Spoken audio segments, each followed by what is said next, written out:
I'm Dan Millman, and I came alive one day, and I was born again, in a sense, in a new way, when at 11 years old I discovered an old trampoline at a summer camp and started jumping up and down, and I haven't stopped since then.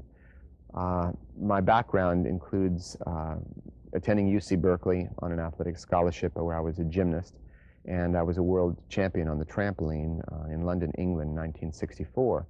And I went on with my teammates. We won the National Collegiate Gymnastics Championships.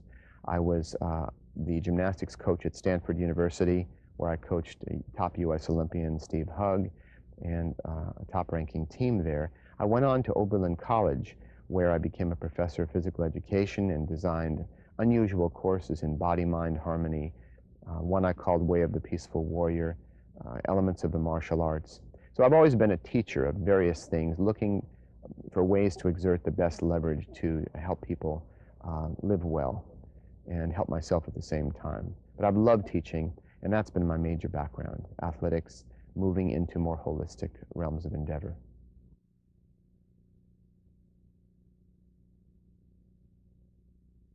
Defining spirituality is like trying to define love.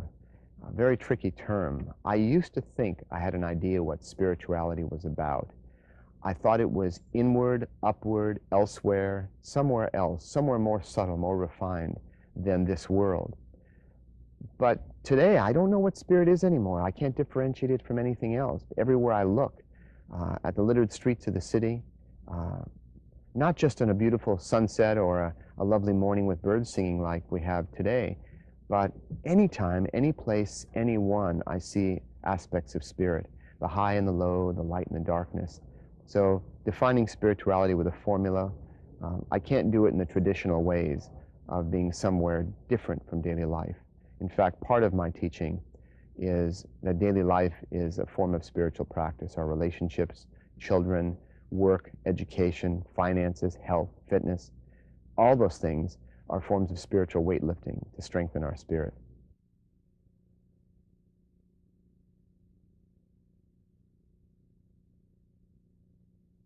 So many speakers have used the phrase that we are not human beings endeavoring to become spiritual or having a spiritual experience. We are spirits having a human experience. That's been said many different ways.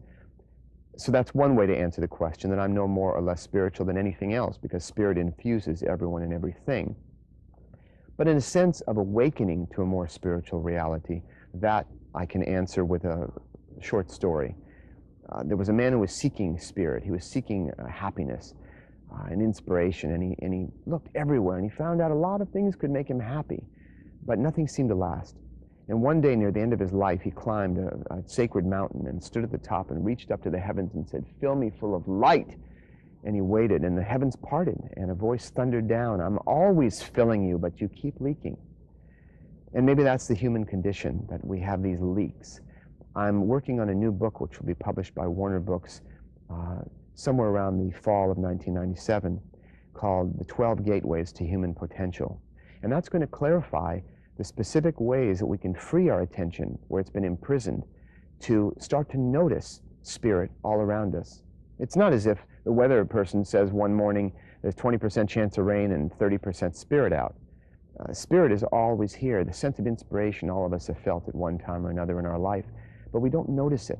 As one sage once said, there's God, then there's not paying attention.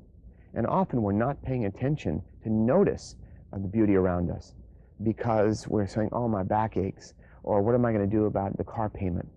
or "I don't know about my educational decisions here," or "I'm having difficulty in my relationships." So our attention is trapped. To me, it's a matter of realizing the spirit that's all around us. To me, that's what spiritual life is about. And there are practical disciplines, ordinary disciplines we can engage in daily life. It doesn't necessarily involve going off in a corner and sitting and meditating. A man came up to me at a lecture once and said, "Dan, I want to be more spiritual. I want to do more spiritual practices, but I've got a wife and 3 kids and a full-time job." And he and I laughed about that later, because his wife and children and his job were his spiritual practice. And it's tougher than sitting in a cave and meditating. I know, because I've done both.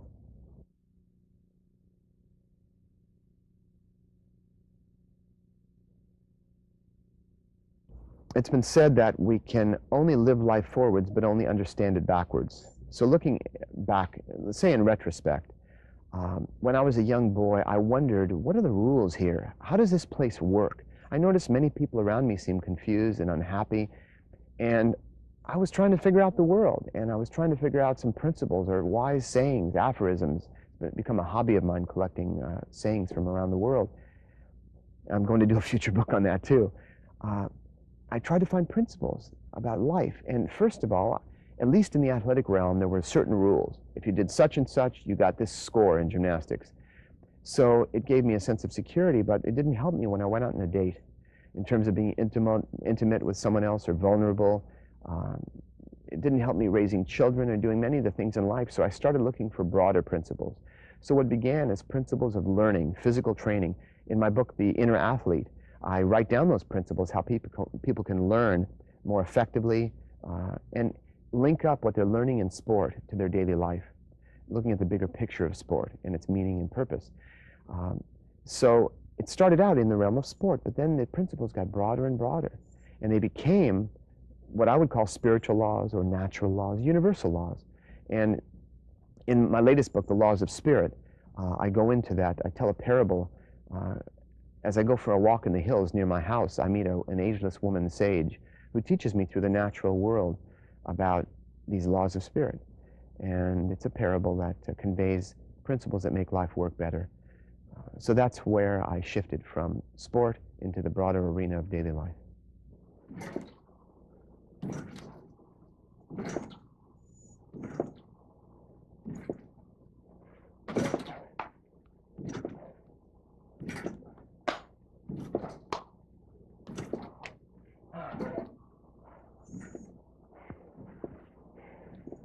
Well, I'm coming full circle. Where it began was trampoline, the joy of jumping and finding out that my attention came back right to the present moment. I was intensely live while jumping in the air, somersaulting. And that led into gymnastics, which led into sports, which led into the broader view of movement training and skill training, which led into principles for living. And now, though, when I finally retire, it may not be for a while, I have more books in me, I'll probably open up a little trampoline school somewhere, and just for the joy of teaching and passing on what I've learned.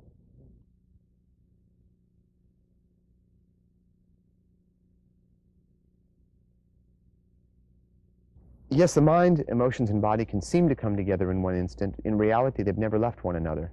We talk about the mind and the emotions and the body as if they're separate for the sake of analysis.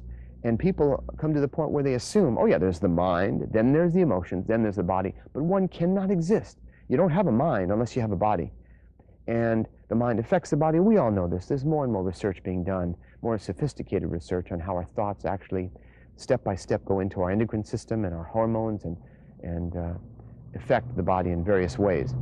But there is something special about movement training, about sport, about martial arts, about facing our moment of truth. Because even if we're playing violin in a performance, or playing piano, or doing a dance, or juggling, it doesn't have to be a competitive sport. But in that moment of silence, that moment of truth, we do have to work as a whole, and we engage the best parts of our attention, our feeling and motivation, and our physical skill. They become integrated consciously. Whereas if you're studying history in school, you do have to have a moderately healthy body. If you're exhausted or in pain, it's harder to concentrate. But we primarily focus on the mind. That's what academic institutions do. Whereas the Greek traditions, of course, Plato, Socrates, the healthy mind and the healthy body, they recognize that life is about all these things because a chain breaks at its weakest link, and so do we. And we can be very intelligent, but if the body's our weak link, that's where we're going to break. So there's a view toward life that we have to look at those weak links and strengthen those to become fully human. And that's what the most recent book that's coming out soon, The 12 Gateways to Human Potential, is about. It likens life to a game of Chinese checkers. You have to get all the marbles across the board to complete the game. And there are, as it happens, there are 12 marbles.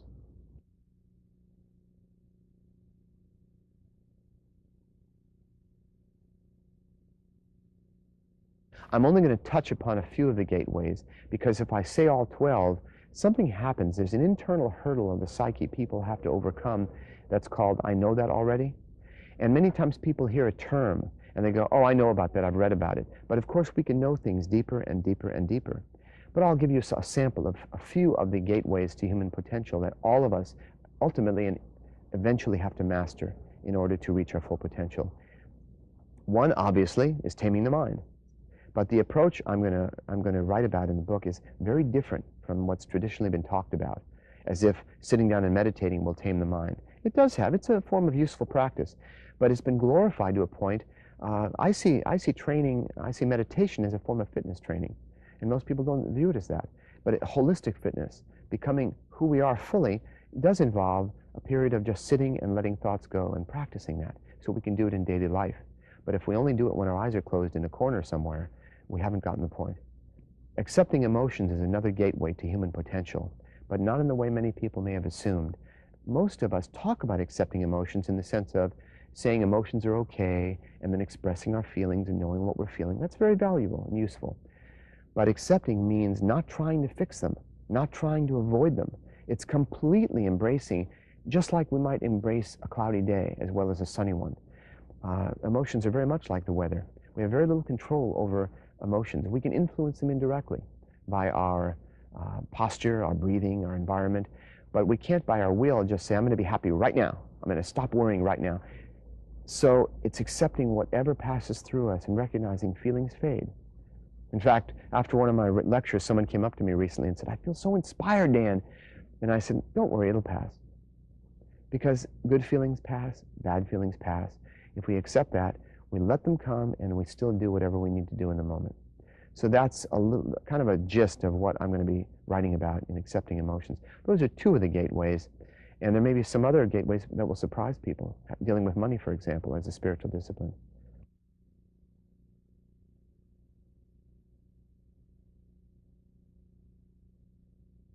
Way of the Peaceful Warrior, my first book, essentially. It's been called my signature book. It's the one most people have read.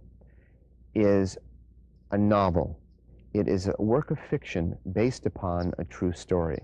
I wish I could be less ambiguous and say it's totally factual or totally fiction, but it is based a lot upon my life. I did meet an unusual, enigmatic, wise old man I called Socrates in a gas station about 3 in the morning in Berkeley. But there are fictional elements in it for the sake of the story. So I won't go into all the parts that are true. I do have a website people can search for under Peaceful Warrior, and it's just www.danmillman.com if someone wants to look up the website. And I have answers to frequently asked questions about how much is true. Many people ask me that. I have no desire to delude people. There's enough lack of discrimination and illusion in the new age. People are wondering, do subliminal tapes really work? Do affirmations work? Will positive thinking really change my life? And those things haven't been subject to double-blind controlled studies to find out if they really work or not. And they need to be. But not certain things don't do well with double-blind studies. Intuitive capacities, for example, aren't always on call during an experiment.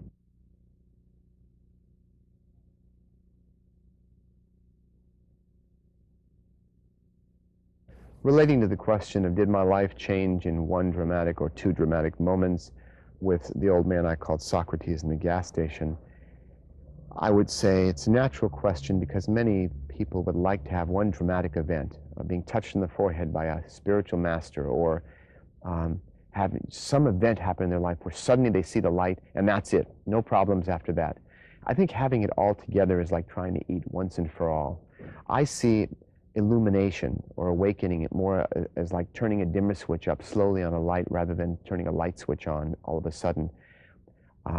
Life is a series of moments. That's what I've observed. And some moments are more illumined and some less illumined in my own case. I can't speak of other people's practice. But the images we have of permanently enlightened masters, I've known enough of those people to know that there are moments they do not act illumined at all.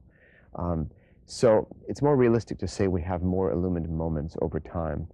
And so it was not one moment in a gas station or just with the old man I called Socrates where I began to awaken. I believe our life is a school and daily life is the classroom, and our awakening happens over time. There may be certain intense moments where we learn a lot. Difficulties in relationship, a bankruptcy, a divorce are sometimes pleasant, sometimes not pleasant, but they shake us up. in the sense of giving us new reference points, expanding our vision. And that's how it's happened to me, facing the challenges of daily life, becoming more responsible over time, and seeing the bigger picture of life. And that's what I endeavor to do in my writings and my lectures, to remind people of what they already know but might have forgotten.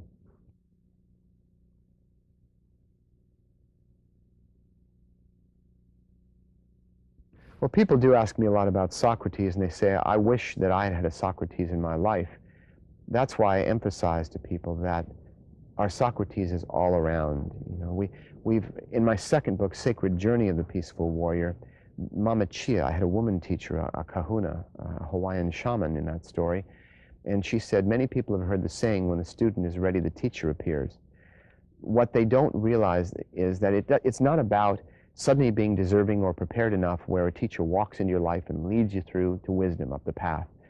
It's more when the student is truly ready, the teacher appears everywhere, everywhere. In our friends, our adversaries, our kids, our students, trees blowing in the wind, clouds passing overhead. We can learn lessons from all those things.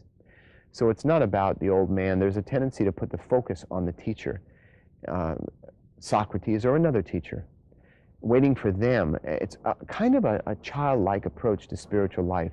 Who will guide me? People do the same thing with me sometimes, and I diffuse that very quickly. Sometimes people want to have their picture taken with me, and I'm a pretty accommodating guy, but not with pictures, because it's about mistaking the wrapping for the gift. It's not about me. If I hear a radio station that I really like, I love the music or whatever talk is going on, I don't worship the radio. It's just a radio. It's the programming, it's the material, it's the wisdom, it's not who it's coming through. So I don't make a big deal about Socrates. He became the spokesman for what I had to say that I've learned from a number of teachers in my life. Not all of them played the role of teacher. Some were my wise wife, Joy, and my children. I've learned a lot from them, and other people I meet every day.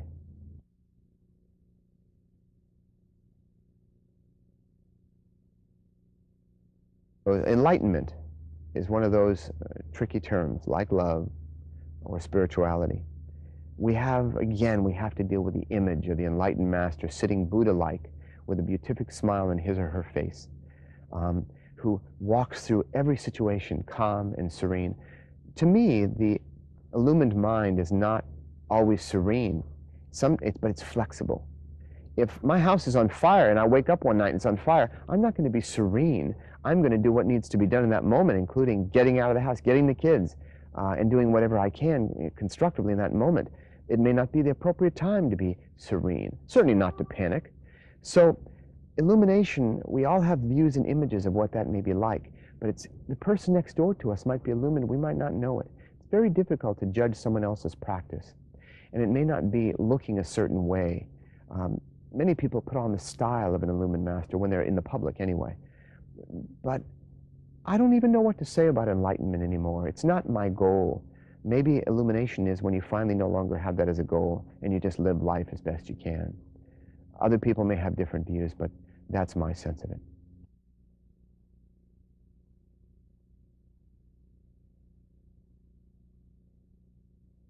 On the question of money and money versus spirit and commercialization, that subject is close to my heart because I think it's widely misunderstood by the public. And again, in the upcoming book, The 12 Gateways to Human Potential, one of the gateways we have to master is managing money. Not making it our God or our devil, but understanding it realistically in perspective. Someone once said I was the commercial Carlos Castaneda. I found that amusing. By commercial, it's because I have sold audio tapes and sold books and even sold T-shirts. I have a family. Real life involves making a living. If you have kids, if you're a single person in college, whatever, you don't need that much money, and that's one part of life. But if you're raising children and want to give them a good schooling, the best school around, if that happens to be an alternative school, get a college education for them, give them things, you know, because you love them, then it's necessary to engage in the marketplace. And I never set out to make money doing what I do. It's been like a miracle. I wrote Peaceful Warrior because I thought maybe some college students might like it. I had no idea. Millions of people, business schools, you know, industry, and many walks of life would find the book touching. So I didn't actually write it to make money, and I have made money, and I'm wonderful. I'm delighted that I'm able to make good money doing what I enjoy, serving other people. I've been really blessed in that way. I paid my dues. 15 years ago, even after Way of the Peaceful Warrior was published and then went out of print for a while, I was making $7 an hour working 2 jobs as a typist. And I did that for quite some time, just struggling along, going deeper into debt. So I know what it's like to be at least relatively impoverished, looking in the couch for change to get a videotape. It's not the depths of poverty, but I know what it's like when money is tight. And so now I've written enough books, and they've been well received enough where I do make money selling books and tapes, and I hope they're useful. But people's images of that money is somehow unspiritual, I would just ask them to re-examine that in a year or 2 or 3 when they've gotten into real life, when they have to have a job or support a family.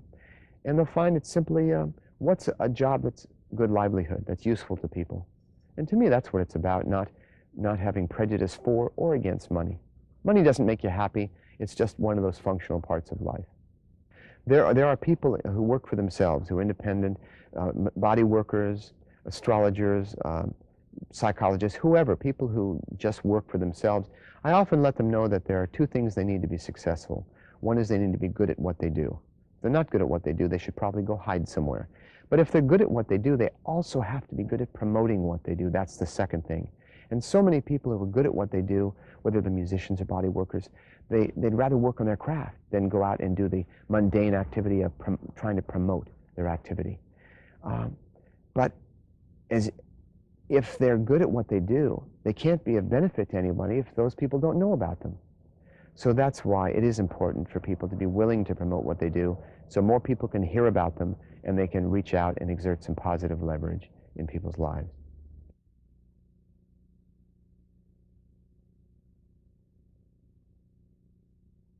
Inherent in the idea of religion is the concept of belief. When people speak of religion, they often say religious belief. And there are many different beliefs about God, approaches to God, and religious life, different traditions and practices. I've found that there are 2 kinds of beliefs, conscious beliefs and unconscious beliefs. Conscious beliefs are simply those we recognize as beliefs. We go, I believe this, or this is true for me. It may not be for you. Unconscious beliefs are the very core and source of fundamentalism. And I don't just mean religious fundamentalism. I mean cooking school fundamentalism, any kind that says, my approach, my way is correct, it is truth, with a capital T. Yours is incorrect because it differs from my way. People who have this approach, this fundamentalist approach to life, whether it's their religion or not, this is not casting aspersion on religion, because many people are very, very tolerant, open-minded, saying this religion works for me, yours may be different, it may be wonderful for you. But fundamentalists say, I know the truth. And that's why they can tend to be more fanatical. And they support themselves with their own beliefs. It's true because it's true in the sacred book, and it must be true. I think we're going to be seeing the death of fundamentalism, not in a negative way, but as it passes on into a different level of understanding, where people are more tolerant of one another's beliefs. The age of Aquarius is not all having one world, one government, one belief, one religion. It's about complete embracing all the religions. So if people ask me, one person says, what's your religion? I go, I'm a Christian. If they say, someone else asks me, I'm a Jew. If someone else asks me, I'm a Sufi, I'm a Buddhist. I would hope truly to say I'm all those religions, because I embrace the heart of all religions, which is about direct, tacit realization and understanding and contact and love of the spiritual reality that lives and breathes us. And I like the term spiritual because it encompasses all religions, that approach to life that is looking at the bigger picture, that there's got to be more to life than just the news, weather, and sports, more than just growing up, getting educated, getting married, making as much money as you can, going on vacations, having kids, retiring and dying. That's just a more sophisticated animalistic existence. And I would hope that life is more than that, because even though that can be very interesting, there must be a bigger picture. Anybody who's looked up at the starry sky at night or seen a flower blossoming and the miracle of how life works here, It's got to be something more. And we've all felt that in dreams, in moments in our life of inspiration, that there's a reality that underlies and transcends everyday life. There's a depth there. And that's what I think spirituality is about, the essence of spirituality.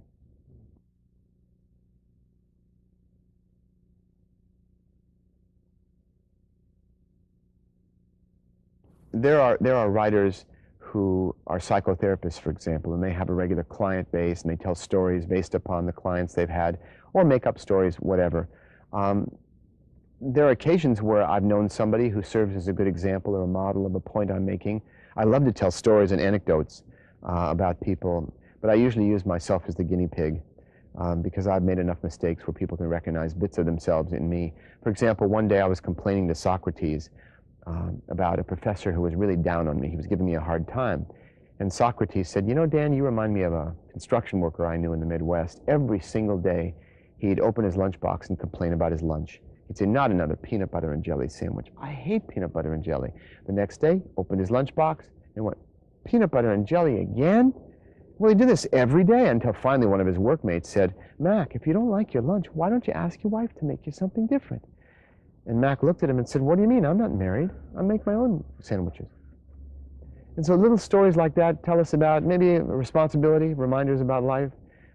So I love anecdotes, but I don't use people I meet in daily life. So none of my friends need worry that they're going to appear in one of my books, at least in a recognizable way.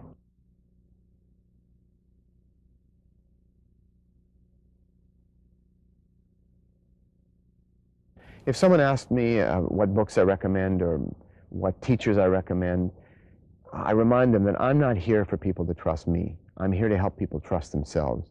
It's a sacred process, even choosing a book in a bookstore. When someone walks into a bookstore, any of us have had this experience, we just walk by some books because we've already been there. Other books we don't pick up because we almost can't see them because we're not there yet. We're not ready yet for them. And certain books, we find the right book at the right time, and it's almost magic. It seems, so it's a sacred process choosing a book. So when I recommend someone check out a book, I don't recommend they read it. I recommend they just feel it, open the pages, and get a sense of whether it's for them at that time. And if it's not, I respect their process. People ask me about martial arts teachers sometimes. What martial art should I take? And I tell them, look in the yellow pages, look in the phone book, see schools in a practical driving distance, and find a teacher you like. It's more important than the particular style. And so I think we all vibrate at different levels. We're all at different places in our own evolution. That's why there need to be more than one book in the bookstore, because we're at different places. So I really leave it to the individual to what books, whether they're mine or someone else's, appeal to them.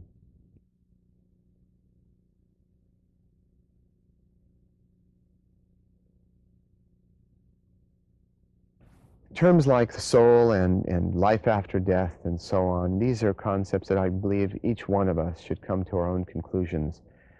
I happen to live on the basis that I chose before I was born that my soul, my spirit, my subconscious, whatever term you want to use, and they all mean different things. I define them in some of my books in a way that I think is pretty clear, that I chose everything that ever is going to happen to me this lifetime.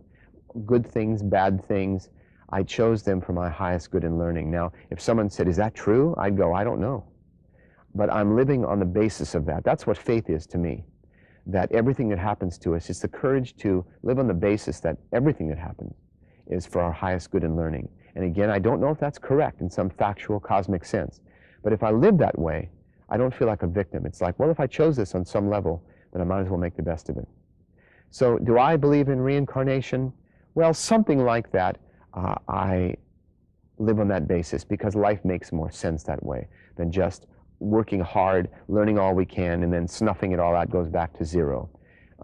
If there is in some sense, some bit of consciousness that transfers and another soul, another embodiment, same soul, another embodiment, takes that on, it makes more sense. It makes life more meaningful to me. So I choose to believe that. But I would not go to battle with someone over what is ultimately true and not.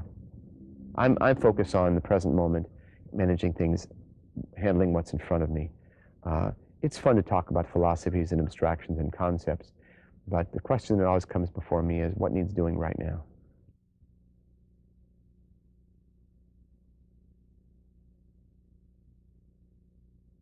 I heard a saying some years ago that after 50 years old, a person is responsible for his or her face.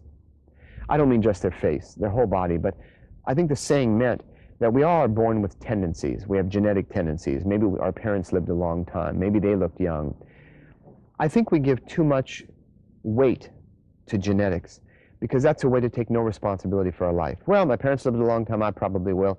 But I think it stands to reason that if somebody's parents lived a long time, but they never exercise, smoke heavily, drink a lot, eat junk food, and don't move around and are stressed out, then they may not live as long as their parents did. Whereas someone whose parents didn't live a long time, if they take good care of themselves, it at least increases the likelihood they'll live a longer time. So there are many tendencies in our lives. How long we live, what our body type is, our health, and so on. But there are simple, basic things we can do. We can integrate into our lifestyle. Right eating as well as we can, eating more of what is good for us and less of what isn't good for us. Not any puritanical regimen. I'm not a Puritan. A Puritan has been defined as someone who stays up late at night worrying that somewhere, somebody is having a good time. I'm not a Puritan or a hedonist. There's a balance somewhere in there. But I do eat well. I happen to be a vegan. I don't eat meat or fish or chicken or dairy products. I haven't eaten dairy products in about 8-9 years. I haven't eaten meat for 35 years. My daughters haven't either, not because we force them, but they just started out not doing that and decided not to. And we're all quite a healthy family, all of us. Kids are straight A's in school, and they're both, athletic and very fit. And so I think diet has a lot to do with it. We know that. Not a perfect diet, but basically a moderate diet that evolves over time. Exercise has a lot to do with it. One nutritional expert once said that it's better to eat a standard American diet, abbreviated SAD, S-A-D, of junk food and exercise regularly than eat pure natural organic foods and never exercise. I think exercise is very important. Also, sense of humor, I think, is quite important. All those things help the immune system. Germs are in the air all the time. How come we get sick sometime and not others? Has a lot to do with our immune system. And of course, many people know this today. And I don't think it's about positive thinking. I don't think that's realistic to think we can go around all day thinking positively. Very few of us would raise our hand if I said, "Are you positive all day?" Because sometimes we're positive, sometimes we're not. People sometimes say to me, "Dan, you're a real nice guy." And I go, "Yeah, some of the time." I think some of the time we're this and some of the time we're that. All we can do is to increase those moments that we have a positive approach to life and are kind and are aware.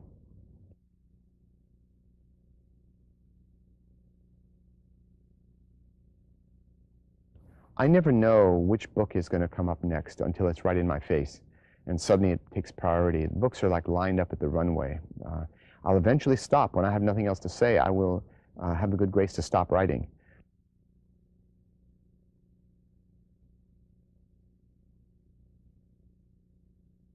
Life, to me, is a mystery, and it's become more mysterious over time, not less mysterious. I'm not trying to know and have it all down, like seeing a magic trick and having to know exactly how it works so the mystery is gone.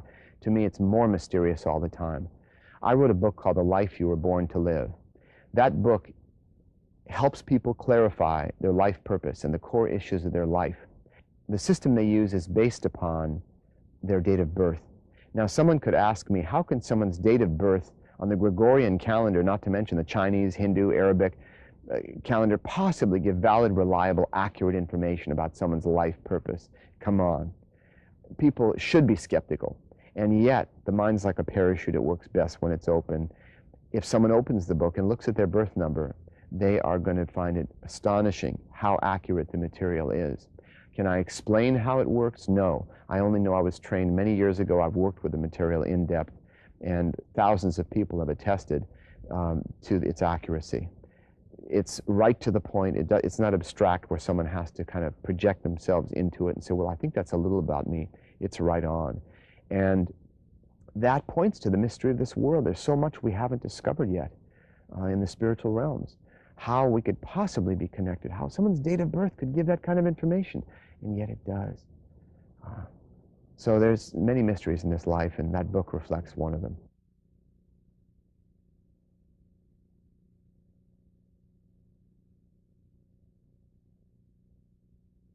Ancient cultures almost universally had shamanistic elements, the earth, the sky, the elements.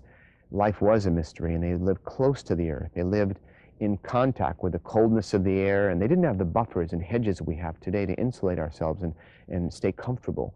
So people were naturally more shamanistic in terms of looking at, it was their science. They made models of how life worked, and they called them spirits and demons and angels.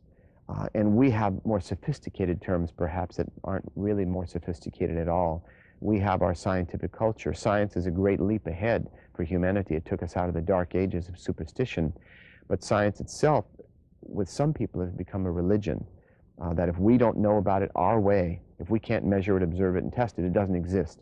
So that's the limit of science. There are different ways of knowing things. Mystics want to know what the laws of the universe are. Scientists do as well. And at the furthest reaches of science, in physics and other areas of science, it's touching upon areas of spirituality.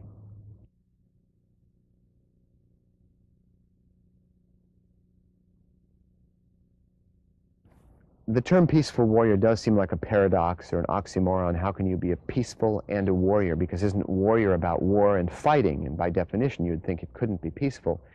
It wasn't just a fancy term. At the heart of all martial arts is the training of the body, mind, and emotions as a whole, as a unit. The warriors knew that physical skill alone would not suffice if the mind were distracted or the emotions in turmoil. So they had to train the entire being to face that moment of truth, of life and death. But it wasn't just about fighting.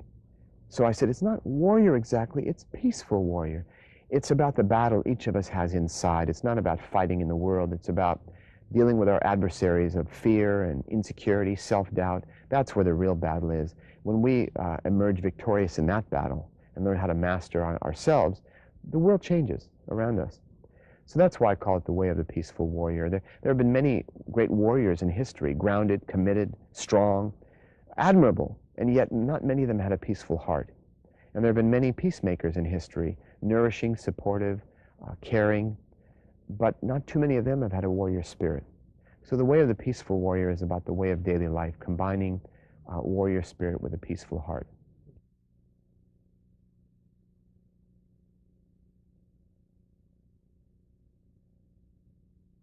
In 2 of my books, I've had a woman teacher, and I wanted my readers to know that obviously teachers aren't all male or all female.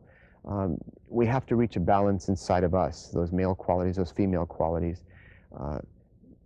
So Mama Chia was a character in Sacred Journey of the Peaceful Warrior, which is a sequel to my first book. And she had different qualities from Socrates. He was sort of a butt kicker. He was a tough old guy, gave me some hard lessons. Whereas Mama Chia was more of a nourishing character, though she took me through some adventures as well. So they had very different personalities. In my latest book, The Laws of Spirit, there's an ageless woman sage, but that's more of a parable than a novel.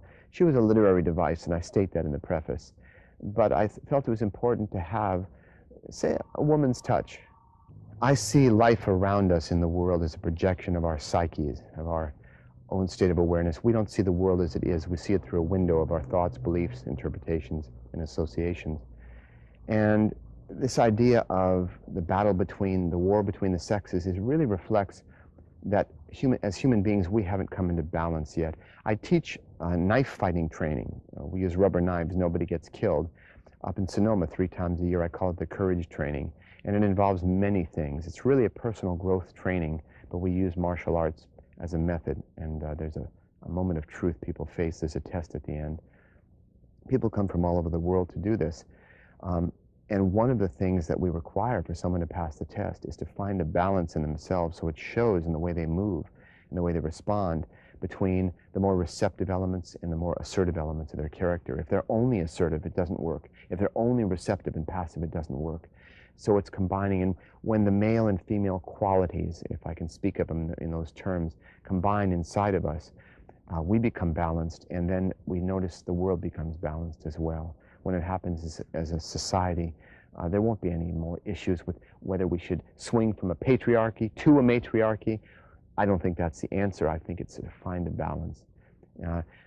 and this is off the cuff, I don't know if you'll use this, but some people have said, when a woman acts like a man, why can't she act like a nice man? You know, because some women feel like they have to be more like men to get into the business world. And no, they have to be humans. My work has never been directed at men's movement or women's movements. It's been directed at human beings and what we share in common while respecting our differences.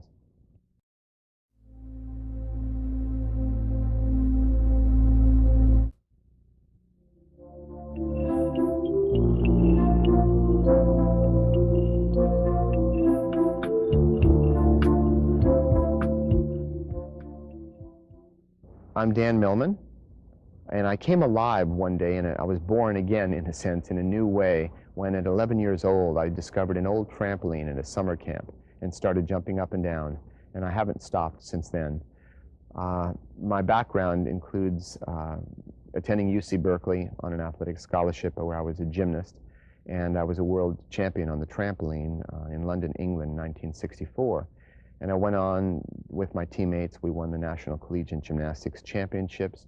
I was the gymnastics coach at Stanford University, where I coached a top U.S. Olympian, Steve Hugg, and a top-ranking team there. I went on to Oberlin College, where I became a professor of physical education and design. Any place, anyone, I see aspects of spirit, the high and the low, the light and the darkness. So defining spirituality with a formula, I can't do it in the traditional ways of being somewhere different from daily life. In fact, part of my teaching is that daily life is a form of spiritual practice. Our relationships, children, work, education, finances, health, fitness, all those things are forms of spiritual weightlifting to strengthen our spirit.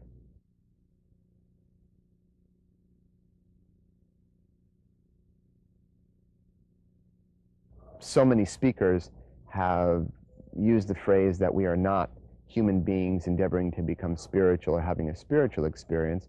We are spirits having a human experience. That's been said many different ways. So that's one way to answer the question, that I'm no more or less spiritual than anything else, because spirit infuses everyone and everything.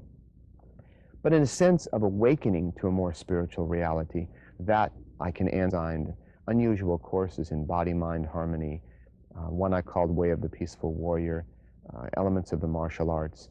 So I've always been a teacher of various things, looking for ways to exert the best leverage to help people live well and help myself at the same time. But I've loved teaching, and that's been my major background, athletics, moving into more holistic realms of endeavor.